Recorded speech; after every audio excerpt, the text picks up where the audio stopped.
Hello, I'm your host, Grayson Brulte. Welcome to another episode of SAE Tomorrow Today, a show about emerging technology and trends in mobility with leaders and innovators who make it all happen. On today's episode, we're absolutely honored to be joined by Jim Mullen, Executive Director, Clean Freight Coalition. On today's episode, he'll discuss the future of decarbonized trucking. We hope you enjoy this episode. Jim, welcome to the podcast.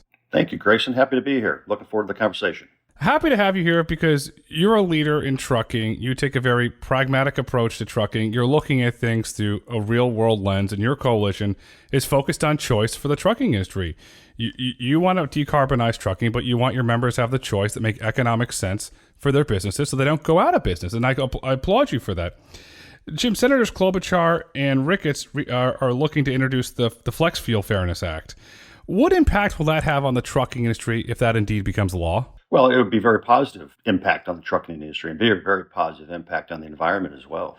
That's incentives for ethanol production and use of ethanol in heavy trucks, and along with battery electric as well.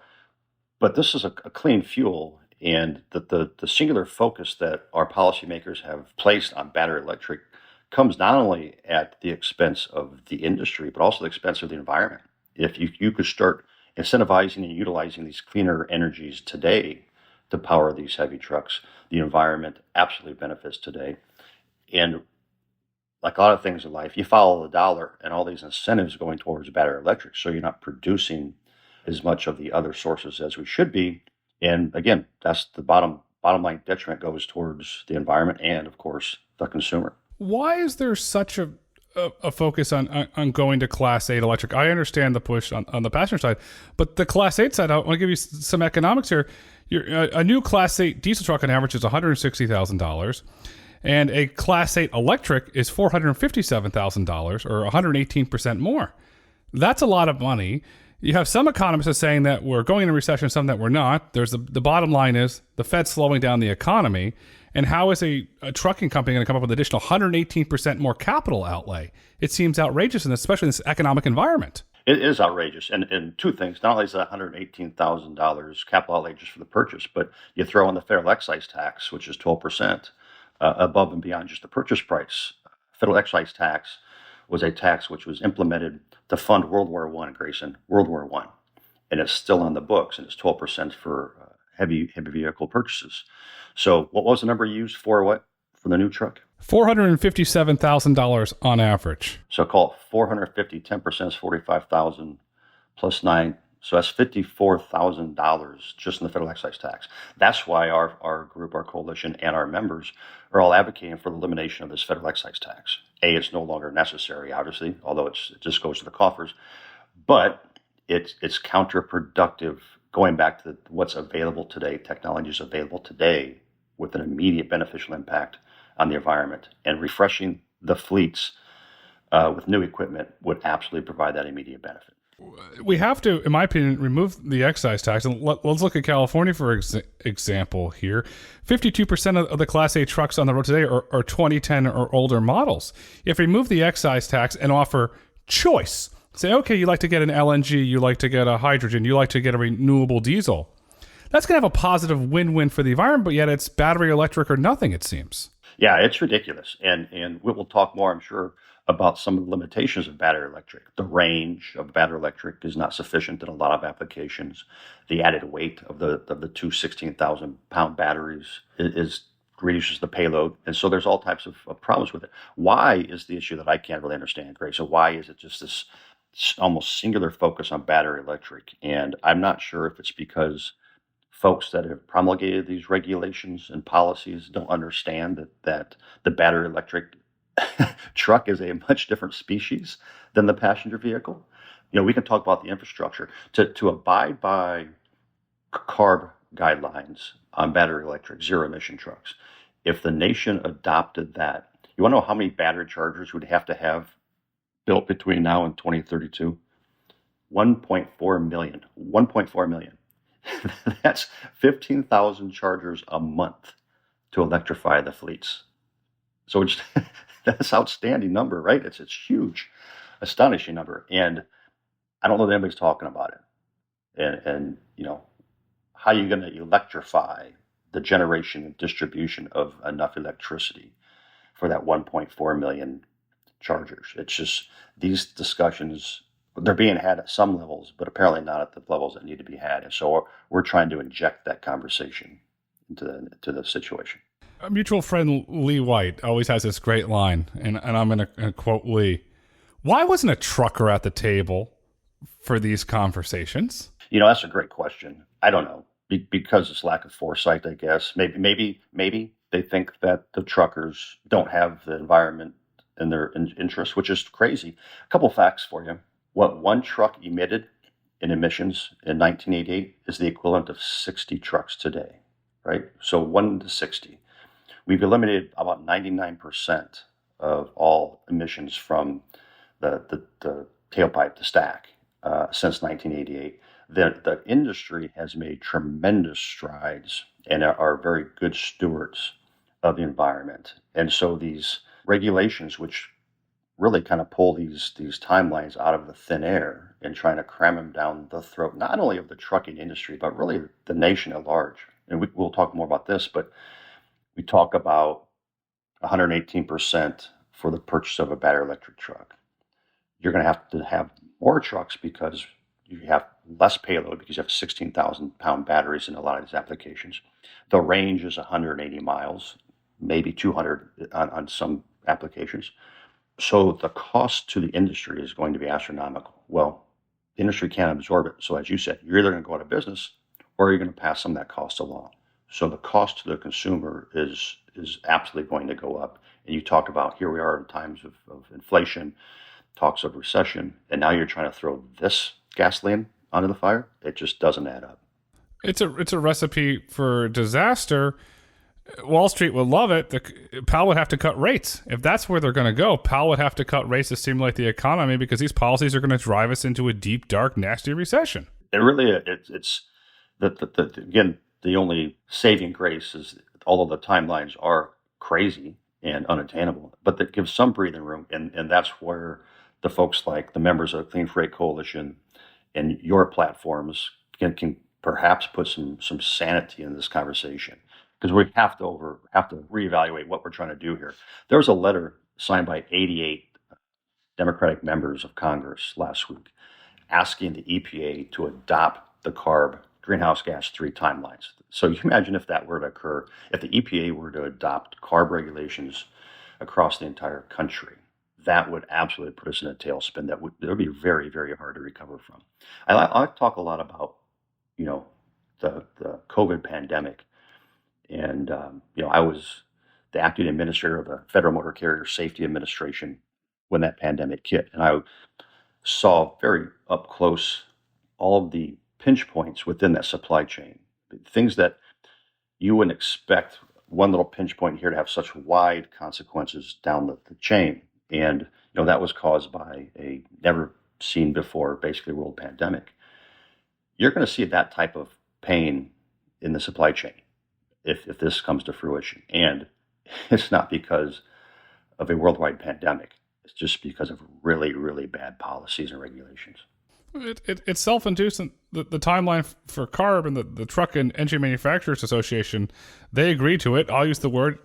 You know this word. Too many people know this word.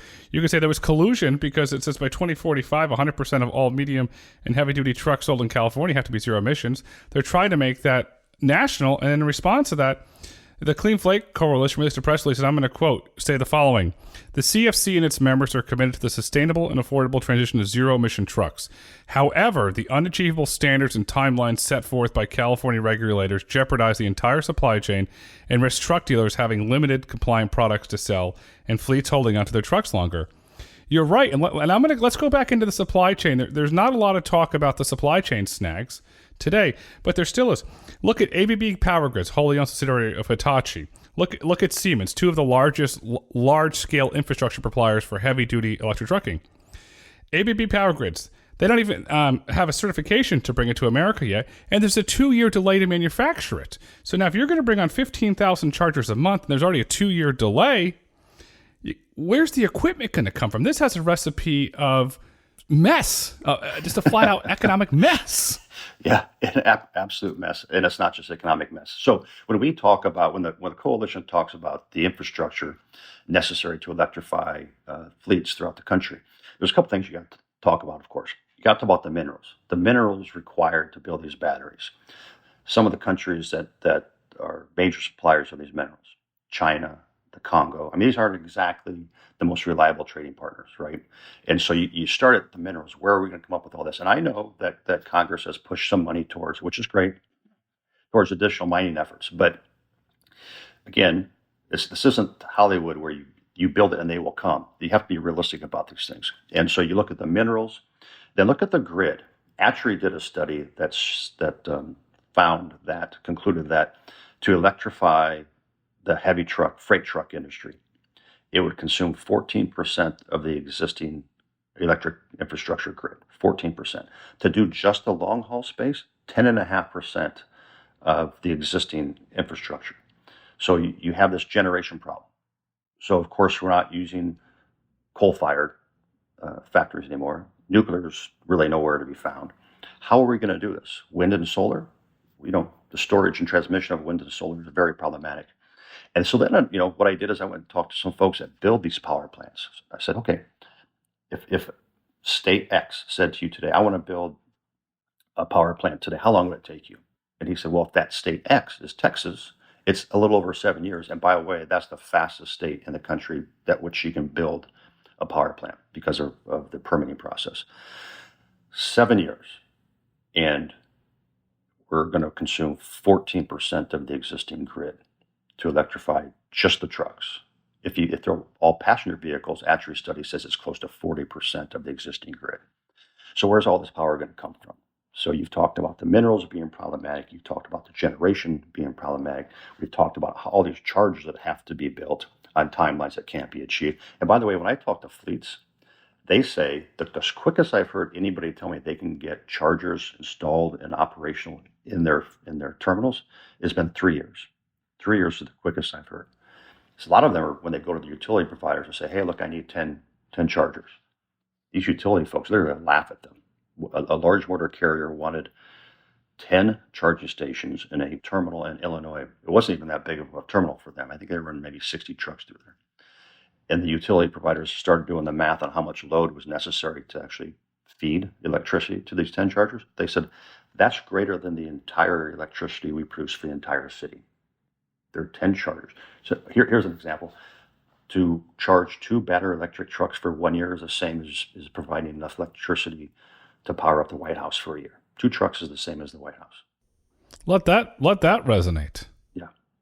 It's a huge problem. And so that's why we want to be commonsensical about it. We want to eliminate the FET, incentivize whether it's ethanol, CNG, hydrogen, all these other solutions. By the way, hydrogen, it's going to be a good solution in the long haul space, but it's problematic right now. The cost is 10x, and there's issues with it. But you got to stick with it because from what we can see, it may be the best solution in the long haul space. So this battery electric singular focus just is a recipe for disaster, and we're all going to pay for it. We are, and the U.S. consumer's going to pay for it because it's going to have an impact on their wallet. They're going to see it in the cost of goods, and you never know. It takes one crazy politician to say, "Oh, let's raise a tax," and the American consumer's going to pay for that, so they can pay for this boondoggle. But what I don't understand, and there are some very large fleets that are looking into this, is renewable diesel. ExxonMobil, one of the largest oil companies in the world by market cap, they're investing heavily in renewable diesel. Dan Ammann, a former CEO of Cruise, he's running the renewables division. They're investing in Canada. I'm a lot more comfortable dealing with Canada than I am dealing with China or the Congo. Politically safe for us. Why is renewable diesel not part of this conversation? Because that fleet, that gentleman at that fleet who's their chief sustainability officer, he said this is a really great interim step. He said nobody wants to take steps. They just want to jump right to battery. But yet when you say jump to battery, nobody wants to pay for it. Yeah. So why is renewable diesel not part of this conversation? I don't know. It's maddening. And if you talk about renewable diesel, biodiesel, both good alternatives. So there are companies now that are literally using manure, right, for the renewable. And so if you look at the economic or the environmental benefit of you take away the the emissions from literally the manure, and you're now powering trucks with that. And so literally, not only we talk a lot about zero emissions or net zero, this is positive, net positive, right? And we're just not putting enough money into it. And we keep talking about the why, the why, the why. I wish I had that answer, Grayson. I think that it's ignorance. I hope that it's ignorance and not something other than that. Because those are very, very viable solutions, and it provides immediate impact in the environment today. There's a little bit of good news. California announced the other day that clean diesel now accounted for greater percentage of consumption in California than traditional diesel. So that's good news. The thorn in the side, however, with that scenario is they're incentivizing the heck out of it, which is great, but they're doing so by taxing traditional diesel. So you're talking about where's that cost going? It's going, again, to the consumer. So we got to quit putting the entire burden on the backs of the trucking industry and find a better way to incentivize, whether it's bio, whether it's renewable diesel. And that's great that the companies, what's the name of the company you just referred to, Grayson? Covenant Logistics. Yeah. Right. I have had numerous chats with Matt McClellan at Covenant about these sources, and he's a great spokesperson for it. I mean, he's aware that there are immediate benefits, and why we're not putting more money and effort into it is kind of mind-boggling. Yeah, it is mind-boggling because the renewable diesel use in the United States is accelerating, and this is according to the Energy Information. Today, there's 11 domestic plants in 6 states producing 1.7 million gallons per year, up from roughly 1.3 million gallons in 2021. So clearly, there's a demand from the fleet side, but yet politicians are turning a blind eye. So here we are. I'm going to give you a hypothetical scenario, and you could think I'm crazy, but let's just say that we saw what happened at UPS, we saw what happened at Yellow, and Friday we find out if the big three all go on strike because to get what they want, the 40% pay increase. What if the trucking industry went on strike, even for one day, and said, if you're not going to allow us to take steps, we'll shut down the economy? Would that finally force some action to have a compromise? It would be very interesting to see, that's for sure. I mean, again, going back to the COVID pandemic, we were all up in arms because we couldn't get, the types of products we normally get within 24 hours, right? And everybody was going mad. And guess who saved the day? Truckers. Truckers absolutely saved the day. And that was only 3 years ago. And now the thank you they get is we're going to put these unattainable timelines on you at insane costs, and you're just going to have to deal with it. And your question earlier, Lee's question earlier, why wasn't a trucker at the table? I don't know, right?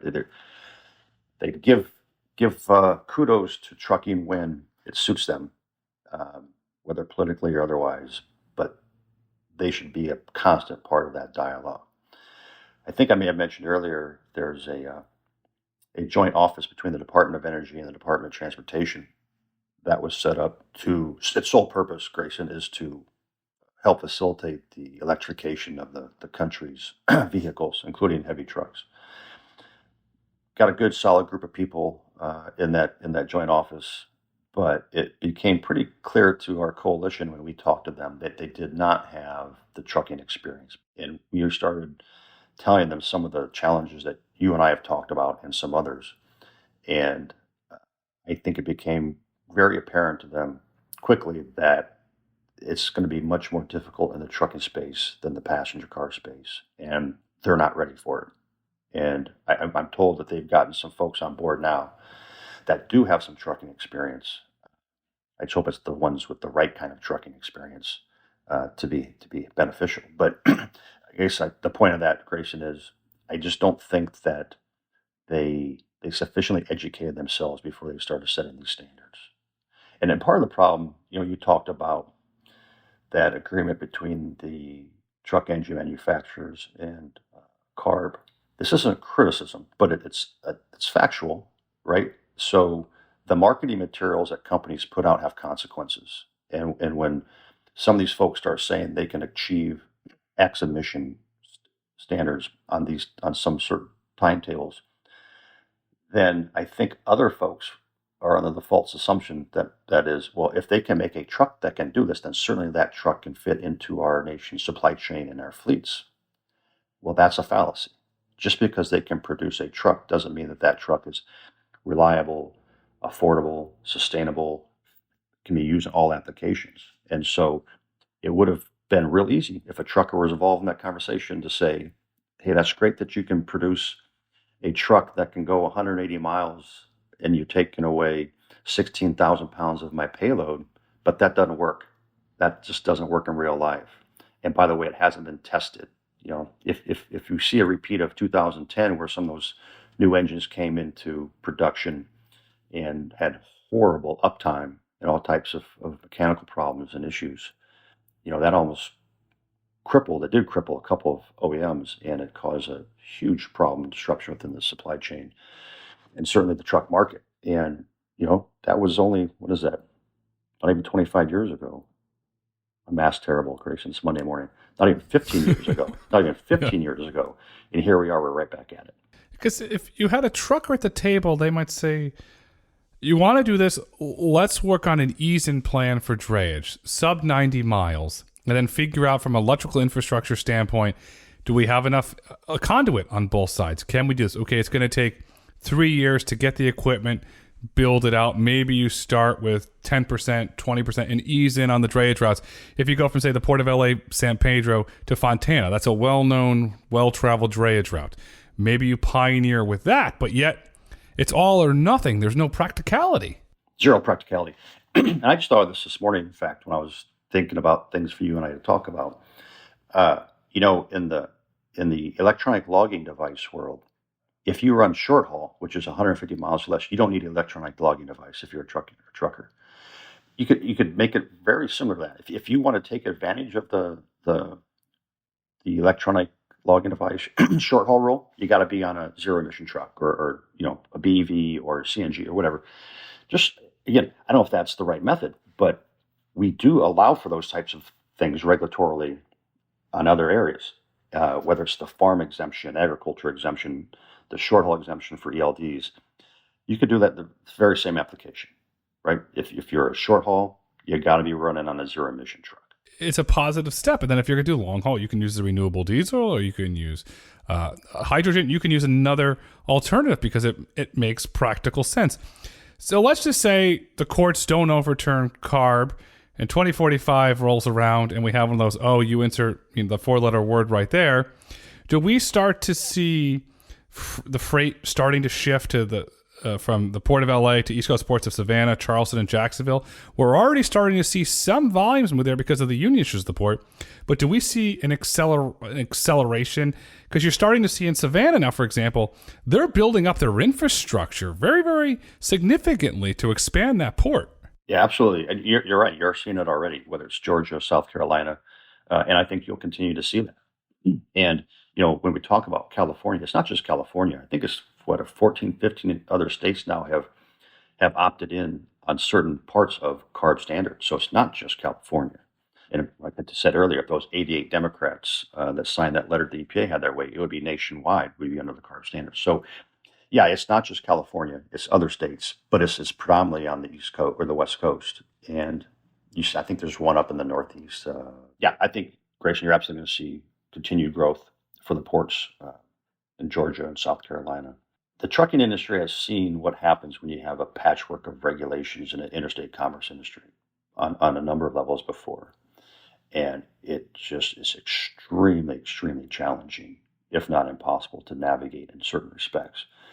And this could be one of those respects. I mean, could you imagine and I've heard people talk about this, you run a battery electric or a zero emission truck in California, hook it up to a diesel truck in Arizona to get to Texas.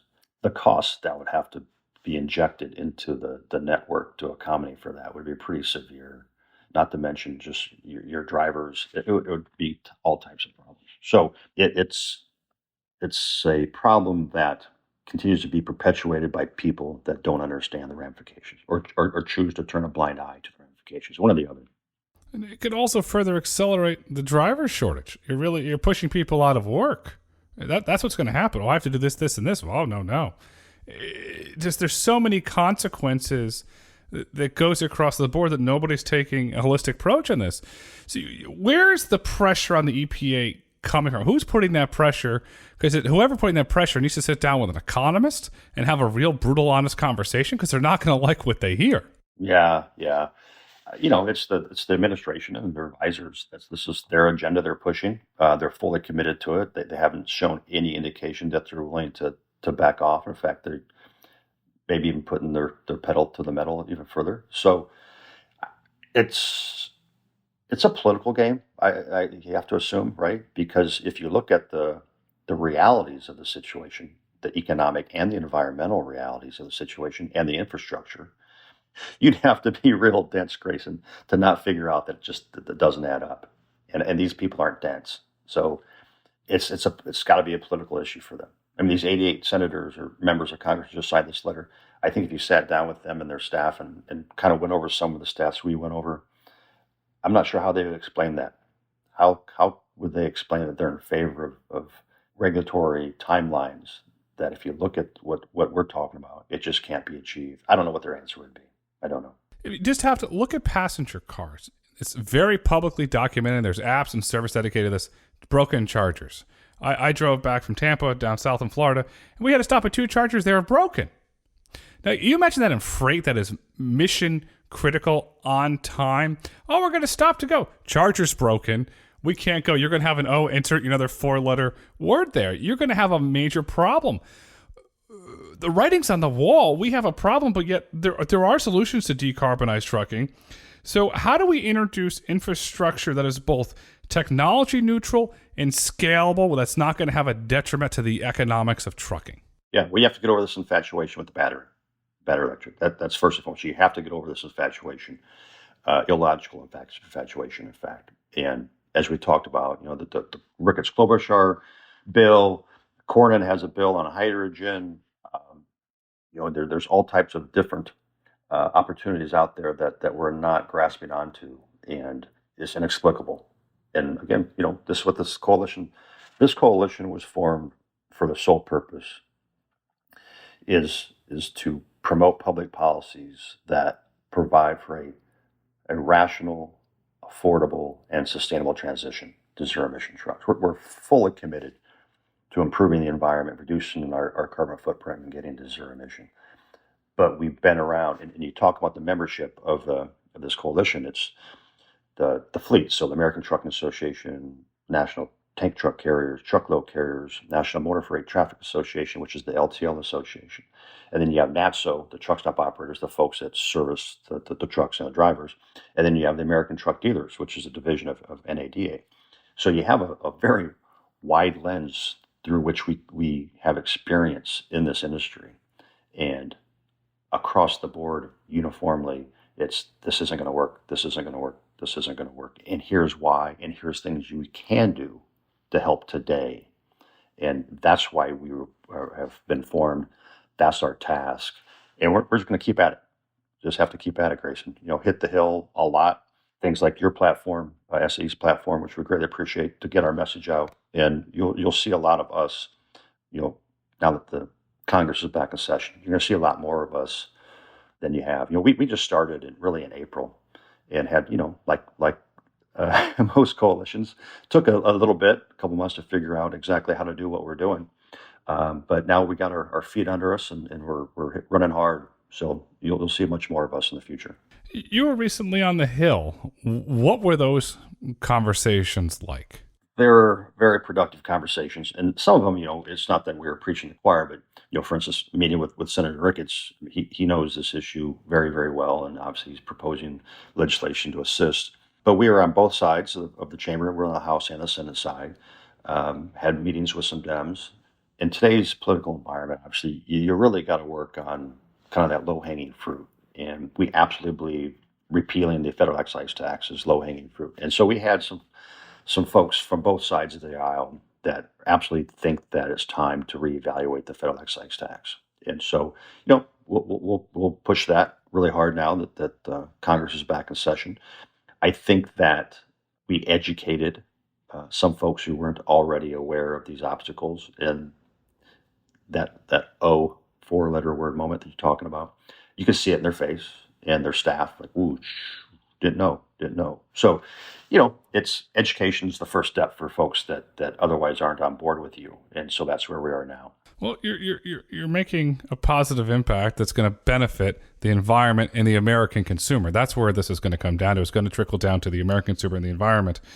Jim, in your opinion, what is the future of decarbonized trucking? First off, I think it needs to be all those different opportunities and alternatives that we've been talking about, right? I mean, I think we have to start talking about things other than battery electric, and I think that you're going to have to see those different alternatives in order for the supply chain to actually get the decarbonization. Otherwise, it's just not going to happen. Or again, you're going to have 3 times as many trucks, and your goods that you buy every day are going to go through the roof. So we'll get there. It's not on the timeline set forth by CAR. It's a slower process, but like we've talked about several times, if you do it strategically, you can saturate certain sectors of the market quicker. And what's the other thing? So you talk about California and the ports and all the drayage trucks out there. I think they rank around 40th in the country of oldest fleets, or at least percentage of their fleet older than 2010s. If you were to look solely at, and I'm not passing the buck on drayage because they have some issues with this. I've talked to a drayage operator. He says, "Hey, Mullen, if I have to go to entirely battery electric, I can do 2 turns on diesel. I only get 1 turn per truck on battery electric, so I'm gonna have to buy a lot more trucks. And by the way, I'm still waiting for the utilities to juice up my chargers." So it's not as if, I mean, you have fleets now that today, Grayson, want to be utilizing these technologies, even though they're not fully tested, because they want to be good stewards. They want to do their part, and they're not able to do so because of different issues in the process. So to get back to your original question, what's it look like? It's going to take all types of fuel power to satisfy the various applications, and it's going to take some very strategic thinking rather than this one size fits all nonsense that we're doing now. We have to explore all options. What you described with drayage, perhaps that's not the solution, but perhaps that individuals decide to put in renewable diesel, was able to get access to. That's a positivity. Maybe perhaps drayage only works in certain things, or port operations become battery electric. We have to, in my opinion, explore all options, not do a one size fits all. Test and try. Okay, this works. Well, the economics aren't going to make sense. We're going to go this because the economics make sense and we're helping reduce emissions. That's a positive. We have to try and explore. It's not a one-size-fits-all solution. You can say it to an individual for a family car. Okay, everybody in America must buy a small car because that's the say we're going to do it. Could you imagine the rebellion if they said that your cars in America can only have 90 miles, which some individuals want for battery? People will be coming out with pitchforks if that nonsense tried. What does the American consumer like more than anything? Choice. You want to drive a big SUV? God bless. You want to drive a Mini Cooper? God bless. You have your choice. America, we run on choices. We enjoy our freedom. America is the home of freedom. And what you're describing, what CARB's trying to do, they're taking away the freedom. It is your members in the trucking industry's job, in my opinion, to embrace their freedom and to choose. Jim, as we look to wrap up this insightful conversation, what would you like our listeners to take away with them? A couple takeaways. One, the trucking industry is spending tremendous amount of time and resources. When I say the trucking industry, I just don't mean just the fleets, but entire ecosystem is spending tremendous amounts of time and money trying to get to zero emissions. And they have a proven track record of being good stewards. I talked earlier about, what one truck in the 1988 is the equivalent of 60 truck emissions today. So the industry is fully committed to this. And what we need folks to understand is a lot of these issues we've been talking about today. It's not the same thing as passenger vehicles. Even if you wanted it to be, it's not. There's so many different applications in the trucking space that battery electric is not a one size fits all. And so there needs to be a more holistic view and effort on these other options other than battery electric. And we need to start incentivizing those other options today.